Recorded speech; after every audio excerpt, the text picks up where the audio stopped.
hozirgi havlimizda bemalol nima murojaatlaring bo'lsa, maktabga kirgan bo'ladigan bo'lsa, murojaat qilsalar, o'rin bo'lsa boshliqni ismi bilan masalalarni aytsalar, qo'ldan kelgan kechib beramiz. Agar boshliq o'ziga bog'liq masala bo'ladigan bo'lsa, uni yetkazamiz. Birinchi murojaatni men bersam. Assalomu alaykum.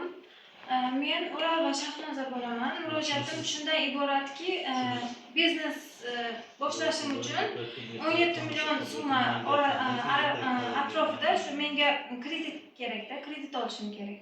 17 millionlik atrofida bo'lsa yaxshi bo'ladi. Uni xodimlarimiz hozir yozma burganib chiqadi, sizga amaliy yordam berishadi.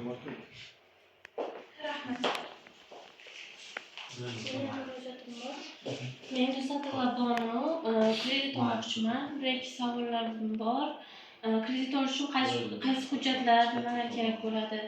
Shu bo'yicha keyin.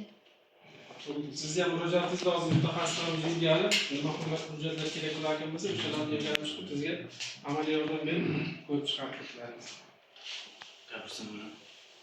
Assalomu alaykum, hurmatli yurtdosh qayrdoshlar.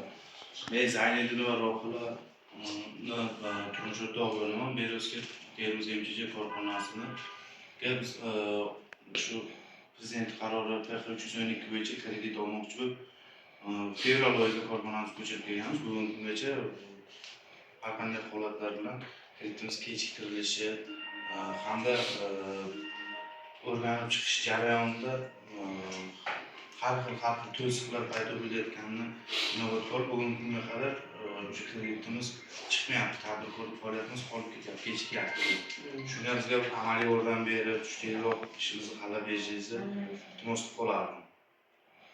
Tushunarli, sizni hujjatlaringizni taqdim qilgan bo'lsangiz, hozir o'rganib chiqamiz. Andiyetirning javoblari kelgan bo'lsa, bular hozir hujjatlar qolganini davom ettirib, tezlashtirib chiqarib beradi. Yaxshi. Assalomu alaykum. Men Jasur degan korxonasi rahbariman. Men yüzünden kredit dokumentini to'g'rilagandim. Shuni tezroq chiqishini bosib so'rab qolaman. Ishlarim bor. Ishga qabul qilishim tezroq amalga oshirishim kerak. Ba'zingiz hozir yozib o'rganamiz. Sizga tegishli tartibda qo'shimcha yordam qilamiz.